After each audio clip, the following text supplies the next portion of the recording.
السلام علیکم ورحمۃ اللہ وبرکاتہ۔ صلاح الدین ایوبی حقیقت پسند تھا۔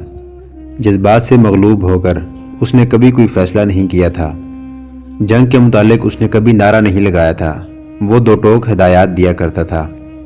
ہر دستے کے کماندار کو دفتر میں کاغذ پر لکیریں ڈال کر اور میدان جنگ میں زمین پر انگلی سے لکیریں کھینچ کر ہدایات دیا کرتا تھا، مگر اس دن اسے اپنے اوپر قابو نہیں رہا۔ اس نے ایسی باتیں بھی کہہ دیں جو وہ عام محفل میں نہیں کہا کرتا تھا۔ وہ شاید یہ جانتا تھا کہ اس محفل میں فوج کے قابل اعتماد سالاروں اور میرے سوا اور کوئی نہیں۔ توفیق جواد۔ سلطان ایوبی نے دمشق کی فوج کے سالار جواد سے کہا، میں ابھی تک نہیں جان سکا کہ تمہاری فوج سردیوں میں لڑ سکے گی یا نہیں۔ جواب دینے سے پہلے یہ سوچ لو کہ میں رات کو چھاپہ ماروں کو ایسی جگہوں پر چھاپے مارنے کے لیے بھیجوں گا جہاں انہیں دریا میں سے گزر کر جانا پڑے گا، بارش بھی ہوگی اور برف بھی ہو سکتی ہے۔ میں آپ کو یہ یقین دلا سکتا ہوں کہ میری فوج میں جذبہ ہے، سالار توفیق جواد نے کہا۔ اس کا ثبوت یہ ہے کہ یہ فوج میرے ساتھ ہے، اسالے کے ساتھ بھاگ نہیں گئی۔ میرے سپاہی جنگ کی غرض و غایت کو سمجھتے ہیں۔ اگر سپاہی میں جذبہ ہو اور وہ جنگ کی غرض و غایت کو سمجھتا ہو تو وہ جلتے ہوئے ریگستان میں بھی لڑ سکتا ہے اور جمی ہوئی برف پر بھی۔ سلطان ایوبی نے کہا، اللہ کے سپاہی کو نہ ریگزار کی تپش روک سکتی ہے نہ برف کی یخ سردی۔ اس نے محفل کے حاضرین پر نگاہ دوڑائی اور کہا، تاریخ شاید مجھے پاگل کہے گی، لیکن میں اس فیصلے سے ٹل نہیں سکتا کہ میں دسمبر کے مہینے میں جنگ شروع کروں گا۔ اس وقت موسم سرما کا عروج ہوگا، پہاڑیوں کا رنگ سفید ہوگا، یخ جھکڑ چلتے ہوں گے اور راتیں ٹھٹر رہی ہوں گی۔ کیا تم سب میرے اس فیصلے کو قبول کرو گے؟ سب نے بیک زبان کہا کہ وہ اپنے سلطان کا ہر حکم بجا لائیں گے۔ تب اس کے ہونٹوں پر مسکراہٹ آ گئی اور وہ ایسے احکام دینے لگا جن میں جذبات کا عمل دخل نہیں تھا۔ اس نے کہا، آج ہی رات سے تمام فوج اس حالت میں جنگی مشقیں کرے گی کہ ہر ایک فرد سالار سے سپاہی تک کپڑوں کے بغیر ہوگا، صرف کمر جامہ پہنا جائے گا جس کی لمبائی گھٹنوں تک ہوگی، باقی جسم ننگا ہوگا۔ عشاء کی نماز کے فوراً بعد تمام فوج کپڑے اتار کر باہر نکل جایا کرے گی۔ یہاں قریب ہی جھیلیں ہیں، فوج کو ان میں سے گزارا جائے گا۔ میں تمہیں اس تربیتی منصوبے کی تفصیلات دوں گا۔ تمام طبیب فوج کے ساتھ ہوں گے۔ ابتدا میں سپاہی ٹھنڈ سے بیمار پڑ جائیں گے۔ طبیب فوراً اسی جگہ انہیں گرم کپڑوں میں لپیٹ کر اور آگ کے قریب لٹا کر علاج کریں گے۔ مجھے امید ہے کہ بیماروں کی تعداد زیادہ نہیں ہوگی۔ دن کے وقت طبیب سپاہیوں کا معائنہ کرتے رہیں گے۔ اگر طبیبوں کی تعداد کم ہو تو مصر سے بلا لو، یہاں سے یہ ضرورت پوری کر لو۔ یہ نومبر 1174 عیسوی کا آغاز تھا۔ رات کو سردی خاصی زیادہ ہو جاتی تھی۔ سلطان ایوبی نے راتوں کو ٹریننگ کا پروگرام مرتب کر لیا اور اپنے سالاروں اور جونیئر کمانڈروں کو بلایا۔ اس نے مختصر سا لیکچر دیا۔ اب تم جس دشمن سے لڑو گے اسے دیکھ کر تمہاری تلواریں نیاموں سے باہر آنے سے گریز کریں گی، کیونکہ تمہارا دشمن بھی اللہ اکبر کے نعروں سے تمہارے سامنے آئے گا۔ اس کے علم پر بھی وہی چاند تارا ہے جو تمہارے علم پر ہے، وہ بھی وہی کلمہ پڑھتا ہے جو تم پڑھتے ہو۔ تم انہیں مسلمان سمجھو گے مگر وہ مرتد ہیں۔ وہ اپنی نیاموں میں صلیب کی تلواریں لا رہے ہیں، ان کے ترکش میں صلیب کے تیر ہیں۔ تم ایمان کے پاسبان ہو، وہ ایمان کے بیوپاری ہیں۔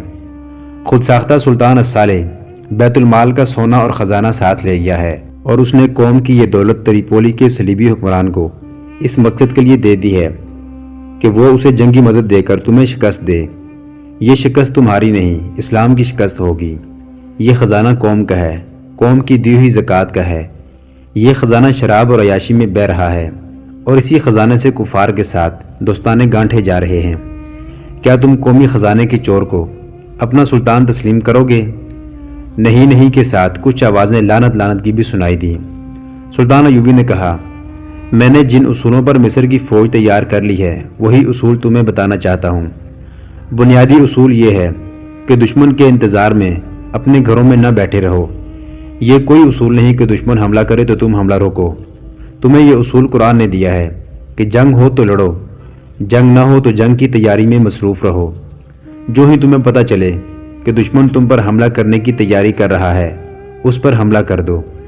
یاد رکھو جو مسلمان نہیں وہ تمہارا دوست نہیں، کافر تمہارے قدموں میں آ کر سجدہ کرے تو بھی اسے اپنا دوست نہ سمجھو۔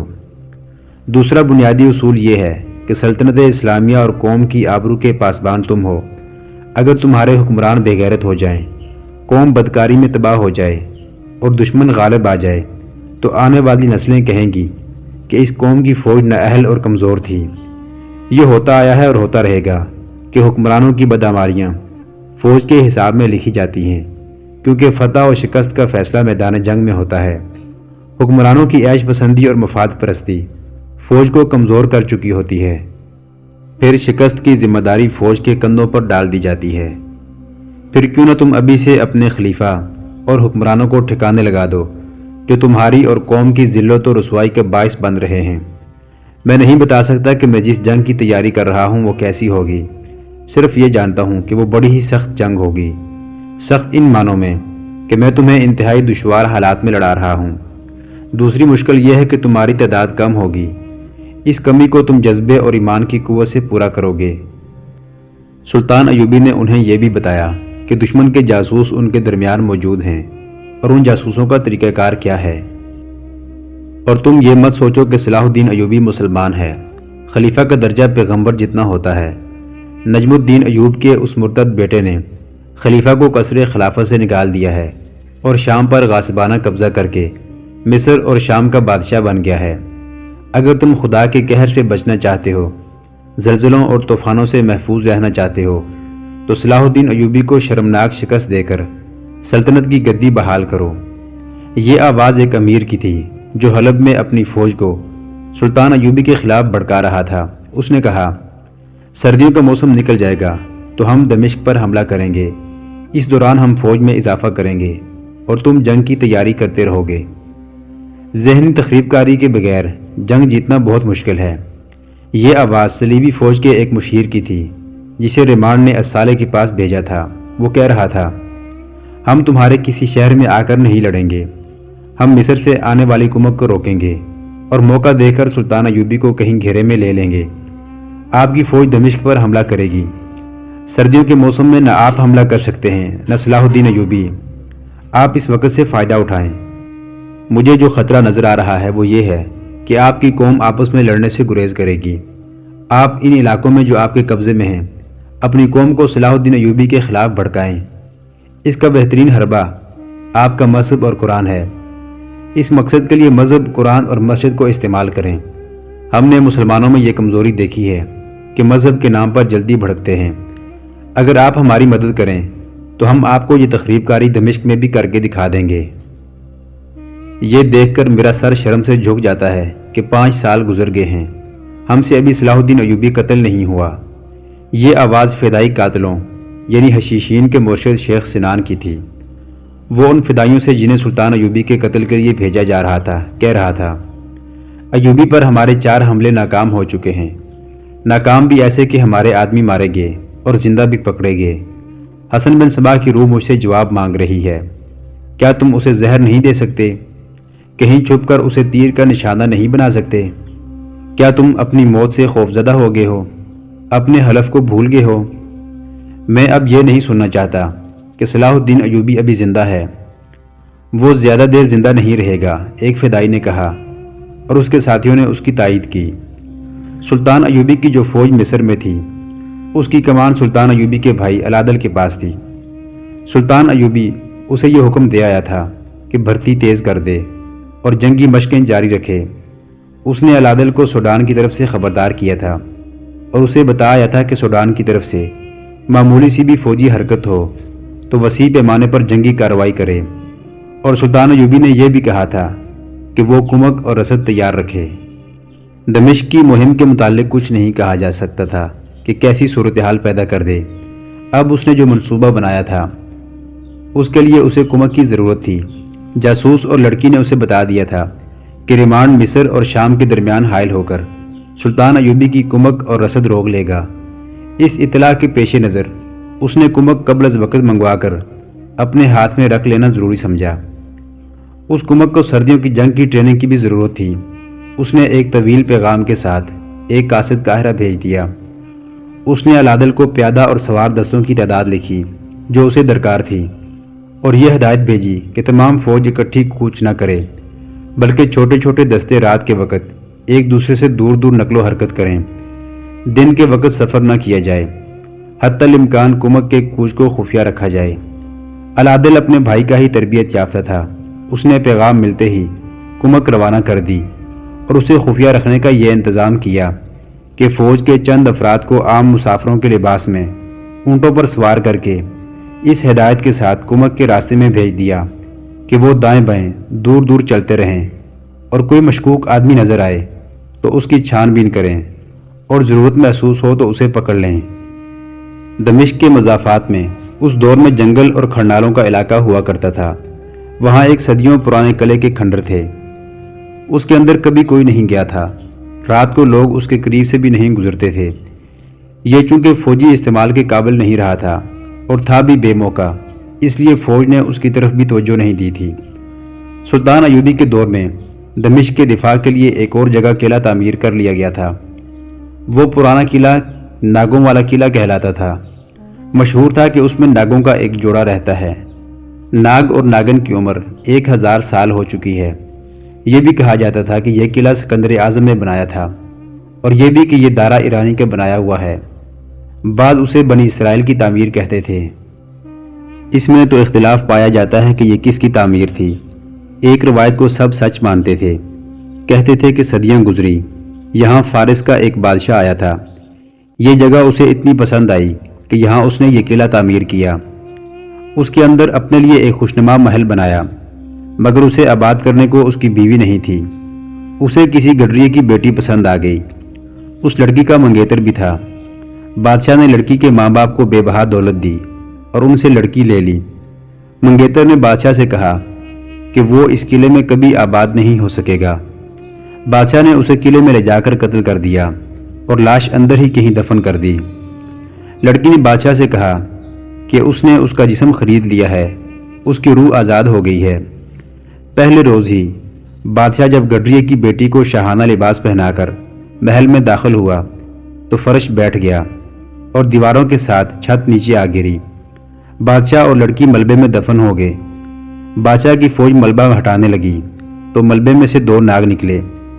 فوج نے انہیں برچھیوں، تیروں اور تلواروں سے مارنے کی کوشش کی، لیکن ناگوں کو برچھی لگتی تھی نہ تلوار، تیر بھی ان کے قریب جا کر رخ بدل لیتے تھے۔ فوج ڈر کر بھاگ گئی۔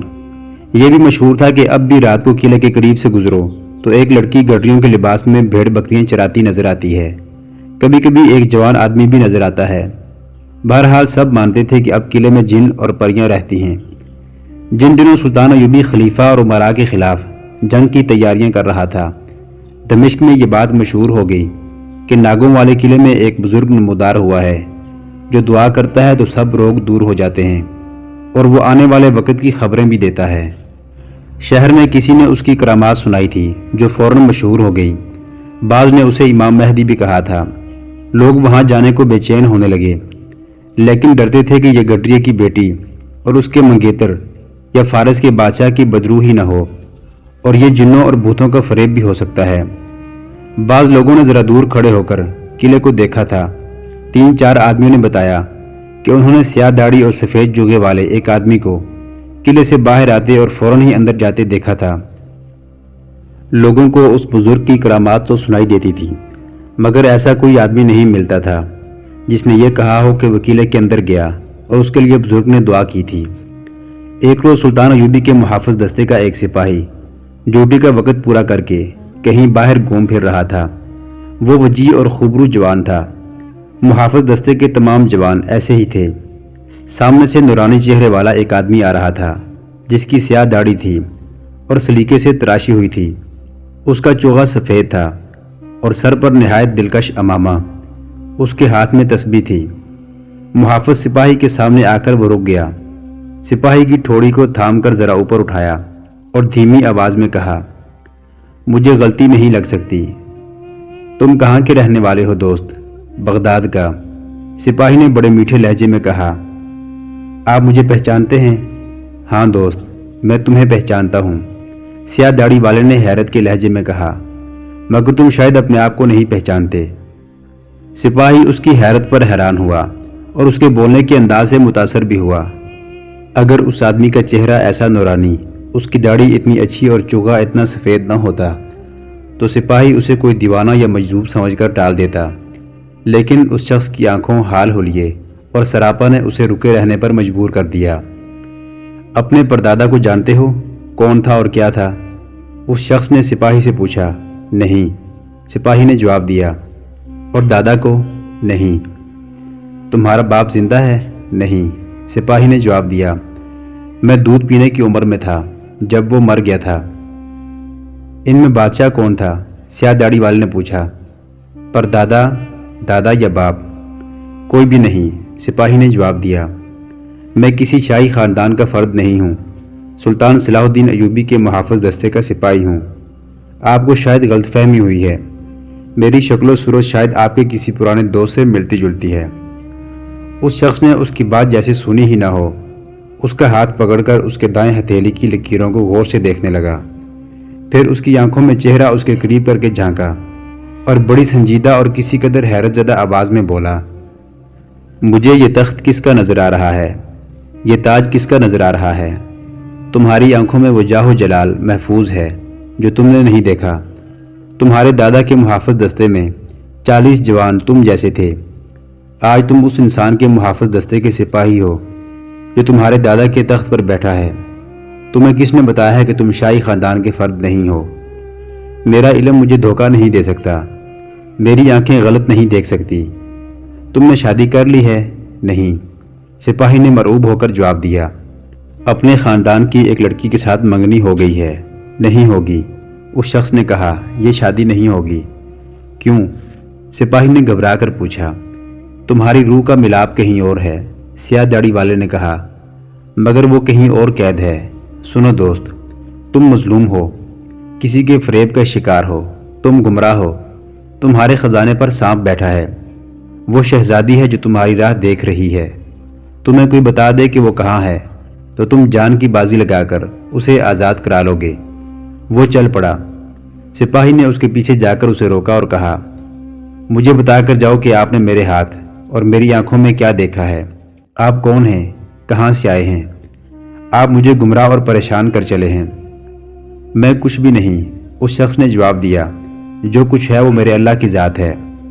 3-4 بڑی پاک روحیں میرے ہاتھ میں ہیں، یہ خدا کے ان برگزیدہ لوگوں کی روحیں ہیں جو ماضی کو جانتے اور مستقبل کو پہچانتے تھے۔ میں کچھ ورد وظیفے کیا کرتا ہوں۔ ایک رات مجھے اشارہ ملا کہ ناگوں والے قلعے میں چلے جاؤ، تمہیں کوئی ملنے کو بےتاب ہے۔ وہی ورد وظیفے کرنا۔ میں وہاں جانے سے ڈرتا تھا، لیکن اشارہ خدا کا ہو تو ڈر کیسا؟ میں چلا گیا اور پہلی رات ہی وظیفے کے دوران مجھے یہ روحیں مل گئیں۔ انہوں نے مجھے یہ طاقت دے دی کہ انسان کا چہرہ اور آنکھیں دیکھ کر اس کے دادا پردادا تک کی تصویریں نظر آ جاتی ہیں، مگر یہ کیفیت مجھ پر کبھی کبھی طاری ہوتی ہے۔ تمہیں دیکھا تو میں اس عالم میں تھا، کان میں ایک روح کی سرگوشی سنائی دی، اس جوان کو دیکھو، شہزادہ ہے مگر اپنی لوح تقدیر سے بے خبر ہے اور سپاہیوں کے لباس میں دوسروں کی حفاظت کے لیے پہرا دیتا رہتا ہے۔ یہ کیفیت گزر گئی ہے، اب تم مجھے صرف سپاہی نظر آتے ہو۔ یہ انسانی فطرت کی کمزوری ہے کہ ہر کوئی خزانے اور جاہ و حشمت کے خواب دیکھتا ہے۔ یہ سپاہی تھا، اسے خزانے اور شہزادی کا اشارہ ملا تو سیاہ ریچھ کی منت کی کہ اسے اس کے متعلق کچھ اور بتائے۔ سیاہ ریچھ نے مسکرا کر کہا، میرے پاس نجوم کا علم نہیں، غیب دان بھی نہیں ہوں، اللہ اللہ کرنے والا درویش ہوں۔ کوشش کروں گا کہ تمہیں کچھ بتا سکوں، لیکن جہاں تمہیں بلاؤں گا وہاں تم آؤ گے نہیں، جہاں آپ کہیں گے آ جاؤں گا۔ ناگوں والے قلعے میں آ جاؤ گے؟ ضرور آؤں گا، آج رات، سیاہ داڑھی والے نے کہا۔ غسل کر کے ذہن کو دنیا کے خیالوں سے خالی کر کے آ جانا، اور یاد رکھو کسی سے ذکر نہ کرنا، کسی کو نہ بتانا کہ میں تمہیں ملا تھا اور تم رات کہیں جا رہے ہو یا نہیں، چوری چوری آنا۔ اگر خزانے کا، شہزادی اور تخت و تاج کا خیال نہ ہوتا تو یہ سپاہی کتنا ہی دلیر کیوں نہ ہوتا، رات کے وقت ناگوں کے قلعے میں نہ جاتا۔ سلطان ایوبی کے مکان کے پچھلے دروازے پر اس کا پہرا رات کے آخری پہر تھا، اس وقت سے پہلے وہ گھوم پھر سکتا تھا۔ وہ جب قلعے کے دروازے پر پہنچا تو خوف نے اس کے دل پر قبضہ کر لیا۔ اس نے بلند آواز سے کہا، میں آ گیا ہوں، آپ کہاں ہیں؟ اسے زیادہ دیر انتظار نہ کرنا پڑا، ایک مشعل کہیں سے آئی اور اس کی طرف بڑھنے لگی۔ اس کے دل پر خوف کا شکنجہ اور زیادہ مضبوط ہو گیا۔ مشعل ایک آدمی نے اٹھا رکھی تھی۔ اس نے قریب آ کر سپاہی سے پوچھا، تم ہی ہو جسے حضرت نے آج راستے میں کہیں دیکھا تھا؟ سپاہی نے بتایا کہ وہی ہے۔ تو مشعل بردار نے کہا، میرے پیچھے آؤ، تمہیں جو کچھ نظر آ رہا ہے وہی ہوں۔ اسے جواب ملا، دل سے خوف نکال دو، ذہن سے ہر خیال نکال کر خاموشی سے چلتے آؤ۔ مشعل بردار چلتا اور بولتا جا رہا تھا، حضرت سے کوئی سوال نہ پوچھنا، وہ جیسے حکم دیں ویسے کرنا۔ محترم ناظرین، سلطان صلاح الدین ایوبی کی زندگی کے واقعات پر مشتمل سیریز دیکھنے کے لیے چینل کو سبسکرائب ضرور کر لیں۔ گزشتہ اقساط دیکھنے کے لیے چینل پر پلے لسٹ کا وزٹ کریں۔ ویڈیو کو لائک اور شیئر ضرور کیجیے۔ کمنٹ باکس میں اللہ اکبر ضرور ٹائپ کریں۔ اللہ آپ کا حامی و ناصر ہو۔